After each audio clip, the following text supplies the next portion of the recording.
కావలి మండలం రుద్రకోటలో పరిశ్రమల భూసేకరణపై కావలి revenue divisional కార్యాలయం వద్ద ఆర్డీఓ వంశకృష్ణ అధ్యక్షతన అభిప్రాయ సేకరణ జరిగింది.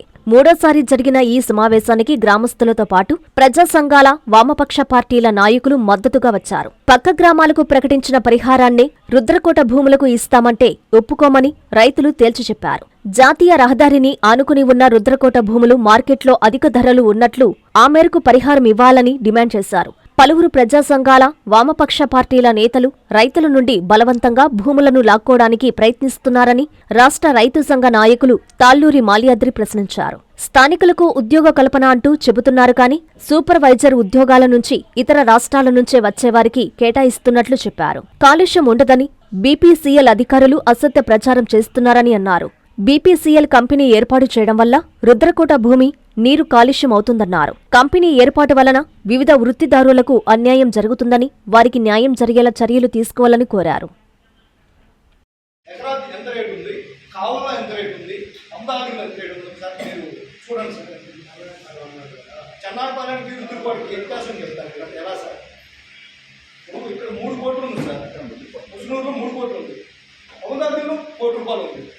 మా చెన్నాపల్లానికి రుద్రకోటకి వ్యత్యాసం ఎలా చెప్పాలి సార్? రుద్రకోటకి మధురకోట 3 కోట్లు ఉంది.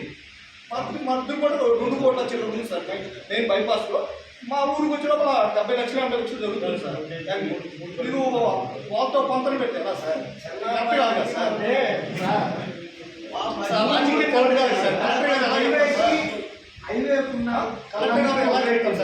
అది దాటిన తర్వాత ఒక రేట్ ఉంటుంది.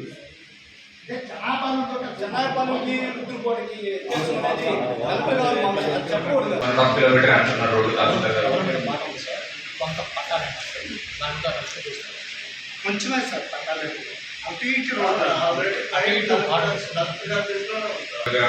ఖచ్చితంగా ఏదైతే ఇప్పుడు వర్కౌట్ అయ్యేలా చూసుకున్నామండి.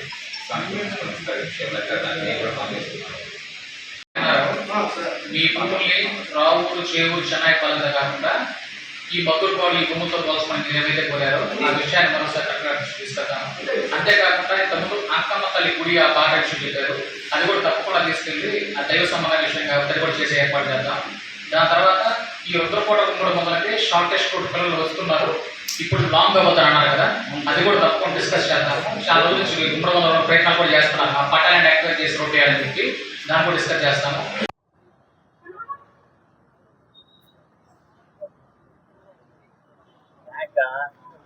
ఇండస్ట్రియల్గా కంట్రీని డెవలప్ చేయాలని ప్రపంచంలో దీన్ని మొట్టమొదటి స్థానంలో నిలపాలని ప్రభుత్వం, సెంట్రల్ గవర్నమెంట్ ప్రభుత్వం నిర్ణయించడం జరుగుతూ ఉంది. ఆ రీతిలో స్టేట్ గవర్నమెంట్లు కూడా వారి వంతు సహాయం చేస్తూ కంట్రీని డెవలప్ చేయాలి అని అనుకుంటున్నారు. ఆ పందాలు విశాఖపట్నం పోర్ట్ నుంచి రామాయపట్నం పోర్ట్ వరకు పైప్ లైన్ వేయాలని చెప్పి నిర్ణయించడం జరిగింది. ప్రస్తుతం ఆర్డీఓ గారు చెప్పినప్పుడు ఆ పైప్ లైన్ వల్ల ఎలాంటి ఇబ్బందులు ఉండవు, ఎలాంటి ప్రజా నష్టాలు జరగవు అని చెప్తున్నారు. దానికోసంగా 480 ఎకరాలు సేకరించాలని తలపెట్టారు. రేటు దగ్గరనే ప్రాబ్లం ఉంది. ఈరోజు రుద్రకోట గ్రామంలో పొలం కొనాలి అని అంటే పంట పొలాలు 60-70 లక్షల పైనే పలుకుతున్నారు తప్పితే మార్కెట్ వాల్యూ తక్కువ లేదు. అదే ప్రజలందరూ ఈరోజు జరిగిన మీటింగ్లో ఆర్డీఓ గారికి, తహసీల్దార్ గారికి విన్నవించడం జరిగింది. వారు ఉద్యోగాలు కల్పిస్తామంటున్నారు. కల్పిస్తే చాలా సంతోషించదగిన విషయమే. కానీ సత్యవేడు తడా గ్రామంలో జరిగినటువంటి ఇది జరగకుండా ప్రభుత్వం బాధ్యత తీసుకోవాల్సిన అవసరం ఎంతైనా ఉంది. ప్రజల యొక్క మనోభావాల్ని ప్రభుత్వం దగ్గరికి తీసుకుపోయి తగిన రీతిలో న్యాయం చేయాలని కోరుతున్నాము. దీనికి తగినట్టు సుప్రీంకోర్టు ఆర్డర్స్ కూడా ఉన్నాయి.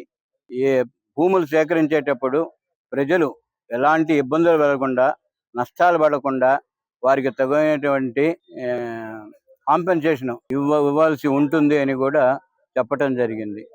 ఇప్పటికే కావలి ఆర్డీఓ గారు, రెవెన్యూ అధికారులు ఇది 3వ సమావేశం. రుద్రకోట గ్రామ ల్యాండ్ అక్విజిషన్ కి అంటే బలవంతంగా భూములు తీసుకోవాలనేటువంటి ఒక ఉద్దేశం పెట్టుకొని ఏదో ఒక రకంగా మభ్య పెట్టేదానికి ఇటువంటి మీటింగ్లు జరుపుతున్నారు. వాస్తవం ఏంటంటే అక్కడ మార్కెట్ రేటు దాదాపు ₹1 కోటి దాకా ఉంది హైవే పక్కన.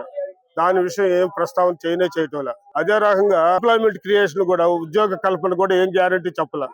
తర్వాత వచ్చేసరికి పొల్యూషన్ ఉండనే ఉండదు, అక్కడే అందరు కాపురాలు ఉంటారు బీపీసీఎల్ కంపెనీ అధికారులు అందరూ అని అంటున్నారు.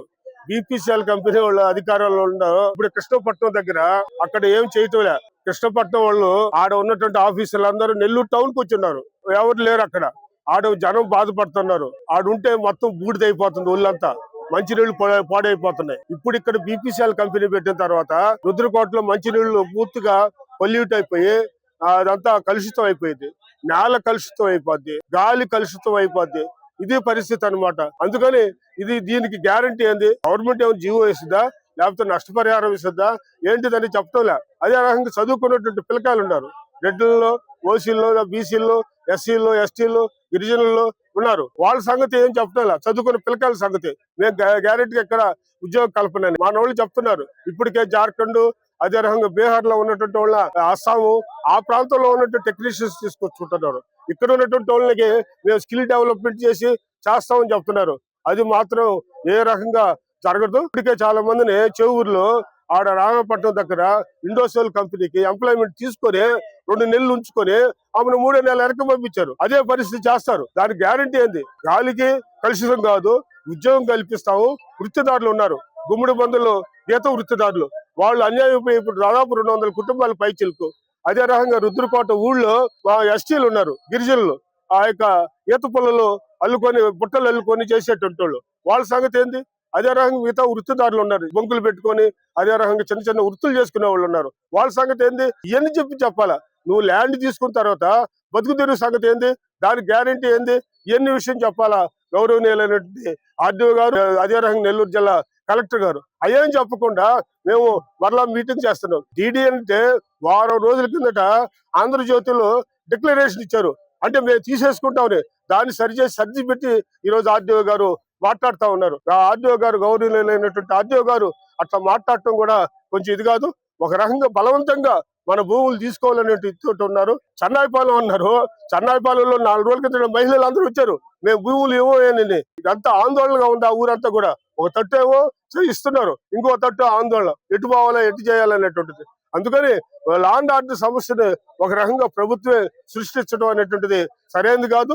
ఆ మార్కెట్ రేట్ ప్రకారం అన్నా చేయాలా, వాళ్ళు బతుకు తెరువు చూపించాలా, గాలి కలుషితం కాకుండా ఉండాలా, అదే నీళ్లు కలుషితం కాకుండా ఉద్యోగ కల్పన ఉండాలా, వృత్తిదారులకు వాళ్ళకి రక్షణ కల్పించాలా, ఎంప్లాయ్మెంట్ వృత్తిదారుల యొక్క ఇదే భరోసా ఇవ్వాలా వాళ్ళ బతుకు తెరువుకి. అదే రకంగా ఊళ్ళో ఊరమ్ముడిగా మీద ఆధారపడి బతికే వాళ్ళు ఉన్నారు, వాళ్ళ సంగతి ఇవన్నీ కూడా ఆ ఊళ్ళో ఉండటం కూడా కష్టం అవుతుంది. దానికి మేము గ్యారంటీ హామీ అనేటువంటి ప్రభుత్వం నుంచి జీవో కూడా, రాష్ట్ర ప్రభుత్వం నుంచి, సెంట్రల్ గవర్నమెంట్ నుంచి జీవో కూడా రావాల్సిన అవసరం ఉంది. అందుకని రైతులందరూ ఐక్యంగా ఉండి ఈ యొక్క బలవంతంగా తీసుకున్నట్టు భూముల విషయంలో నిరసన తెలియజేయాలని, వ్యతిరేక సంఘటితగా ఉండాలని. 2013 భూసేకరణ చట్టం ఒకటి చేసింది, గుడ్డుతో గుడ్డుతో.